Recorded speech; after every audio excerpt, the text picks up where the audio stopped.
Now I'm glad to get to introduce our speaker for this year's ceremony, Lou Roberts. And if you turn to the back of your program, you can read a whole lot of wonderful titles and fancy honors and big books and awesome things that Lou Robert has won and received. I just want to say that she is highly prized by me as a colleague, as by the rest of the department. She's one of those professors who is an astonishing force in her field and absolutely the top of her game as a historian, and is equally dedicated to outstanding undergraduate teaching and creating magic in the classroom. And I'm really delighted that she's here, and she'll be giving you a few words. I think you're in for a treat. Lou Roberts.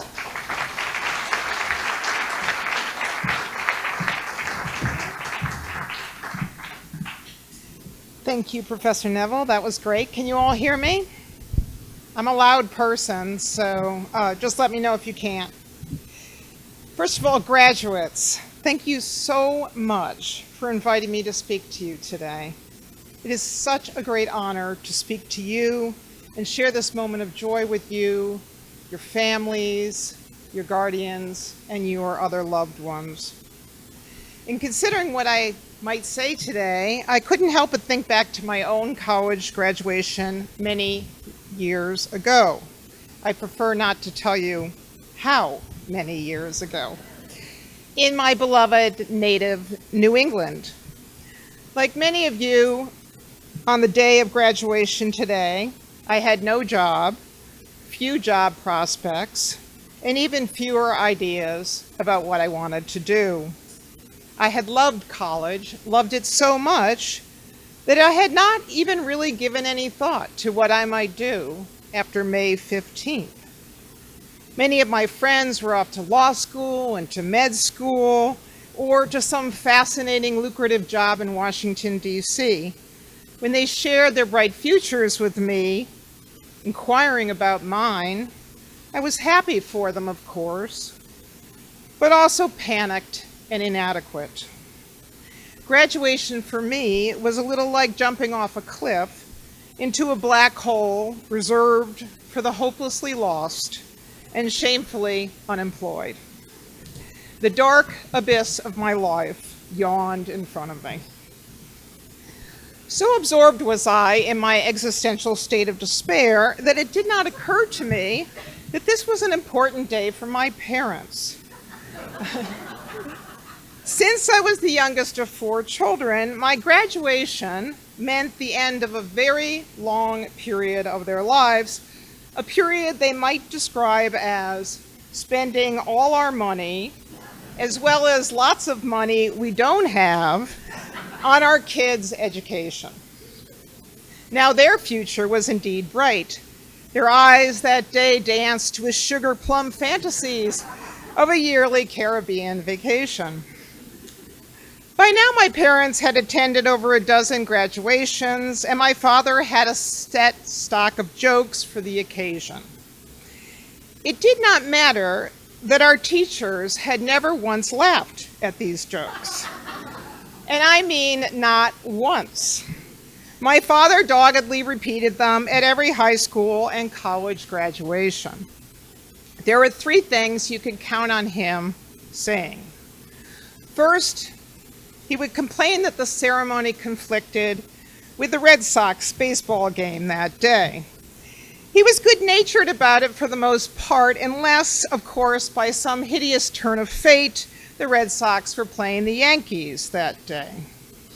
And since I share this particular passion, it is lucky for you that the Sox are only playing the Astros today and not until 6:10 Central. Second, my father always had the same parking joke.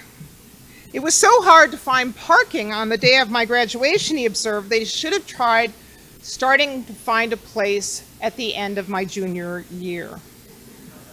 You know, my father would be so happy that you're actually laughing at these jokes.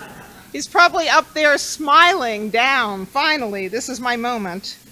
And finally, and I think perhaps most excruciatingly, he loudly lamented that the fruit punch at the reception was not spiked, particularly considering the price of tuition. My father was embarrassing. My strategy was to ignore him. And then I regret, for the day of my graduation was particularly significant for him. In fact, it crowned one of the great achievements of his life. My father grew up a poor shop owner's son in Bangor, Maine. When his father's store went south in the Depression, he had to be taken in by relatives to be fed and housed. He was that poor. And yet he went on to become a first-generation college student, sweating out ROTC at the University of Maine. His parents were unable to give him a dime for his education, so educating his 4 children in private schools and colleges, he told me a few days before he died, was the proudest accomplishment of his life. But on my graduation day, I hardly thought to consider what the day meant for him. Again, I chose to ignore him and my mother, even though their pride in me was palpable. Yes, my parents were proud of my successes, but I was way too afraid of disappointing them to fully acknowledge it at the time. Now my parents are gone, and I wake up every day of my life missing them.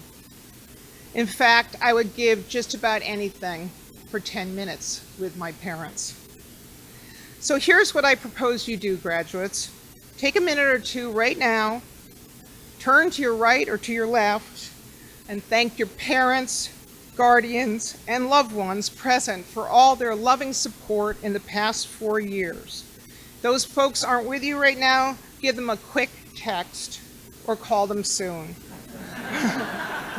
All you have to do is say thank you. Remember, this is a big day for them, and they are proud of you even though you can't acknowledge it at this time. Please, thank your parents.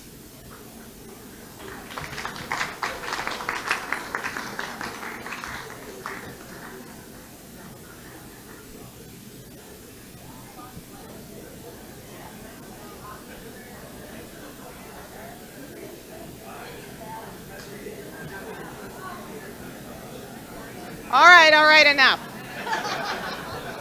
I only have about 10 minutes here, so you can thank them at the reception. The thanking should go on. Okay, I only have a few more minutes. I'd like to offer some reassurance to the parents and some advice to the graduates. Reassurance. First, there's been a lot of buzz about the University of Wisconsin recently. Big budget cuts, removal of tenure perfections, problems retaining faculty, conflicts between faculty and trustees, and perhaps most disturbing, a series of racist incidents on campus. Given this press, which you may or may not know about, I want to reassure you, and especially the alumni out there, that the history faculty remains dedicated to the great ideals of this university and committed to carrying them out. First and foremost, we know that you have entrusted us the past 4 years with your most precious gift, your children. We get that. We really do. We get that. We are honored as one of the top history departments in the world. One recent survey put us at 12th in the world. The latest research on that great pie in the sky, as Jim was talking about earlier, how to get a job after college, has concluded that it doesn't really matter what you major in. Although I will say history majors get better jobs than economics majors.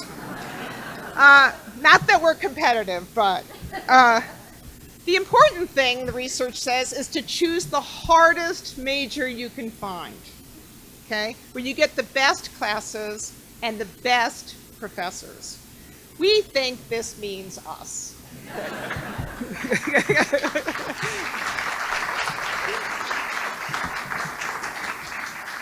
So congratulate your sons and daughters for choosing a very challenging and demanding major. It will pay off for them in the future. The high quality of our research and our teaching enables us to fulfill the great promise of a democratic society, that every person, by virtue of their residence, their home residence, should have affordable access to a world-class education. We believe in this promise, and we live it every day. We strive to make our classrooms safe learning spaces for all students, regardless of origin, class, race, gender, disability, among many other differences. We have doubled down on this effort in recent months, and just this week engaged as faculty in productive conversation with the provost. We want to make sure every young person who walks into our classroom feels welcomed, safe, and warmly acknowledged. Like you, every day we get up and go to work. For us, that means traveling to that hulking building across the mall, where we dedicate our energies to making the department the best possible place for learning. That mission could not be fulfilled if it were not for our extraordinary staff. The path through the history major has been made infinitely easier and more fun for your sons and daughters, thanks to the indefatigable energy and wise counsel of two amazing individuals, Scott Burkhart and Isaac Lee, who is someplace in the back. So let's please give them another round of applause.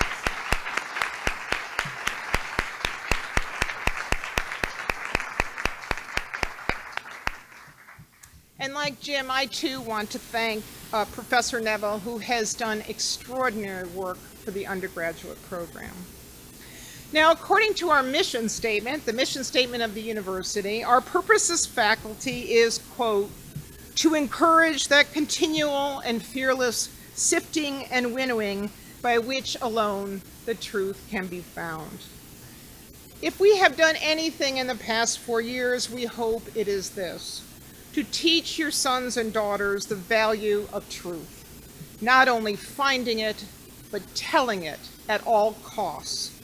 We have taught them to be fearless in their quest of the truth and ruthless in their judgment of falsehood.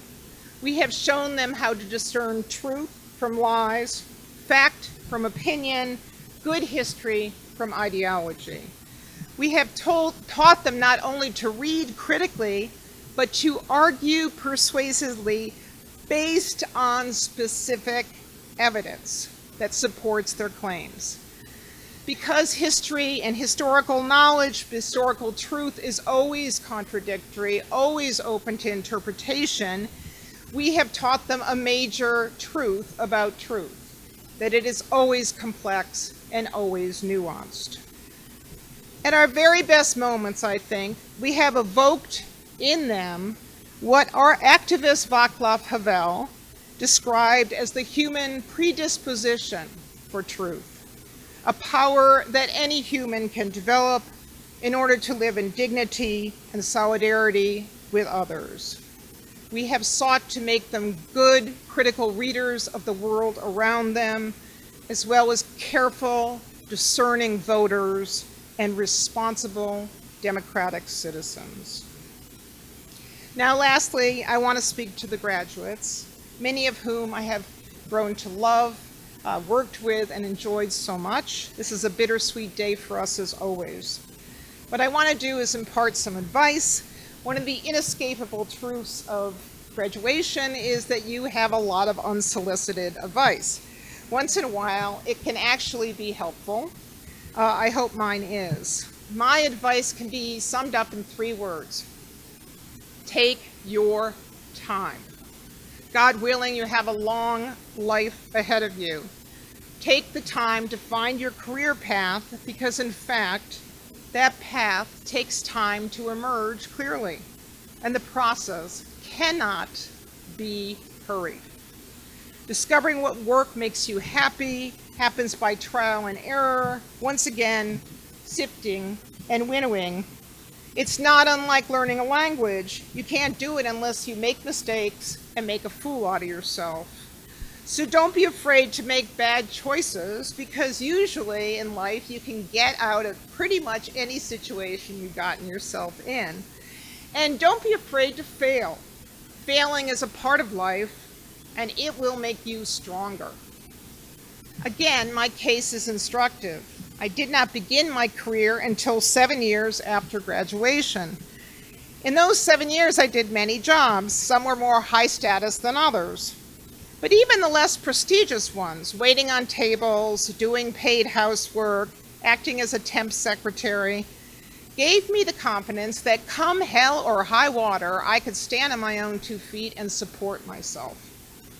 Even when I got professional jobs, the knowledge of my own self-sufficiency was a great comfort. I could survive a firing or dismissal, and I didn't need to continue any job that I felt demeaned me. To go to graduate school in history, I left a job I loved, teaching high school history. Slowly but surely, I realized that writing history was the reason I am here on this earth. My father and mother desperately wanted me to become a lawyer, but they got over it. Remember that whatever you decide to do, your parents will come around. They love you unconditionally.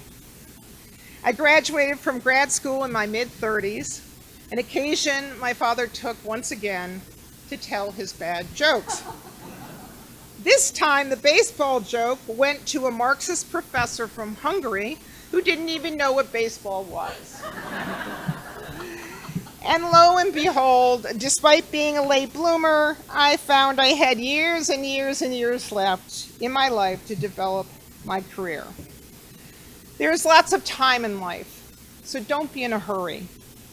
Existential despair is uncomfortable, but stick with it. You'll know you found it when the following thing happens. Time flies by. If you are working on a job and you suddenly realize you've been doing it for 3 years and you can't believe it's been that long, guess what? You are in the right place. You have found your life's work. Finally, don't be a stranger. We have gotten to know you and we like you quite a bit.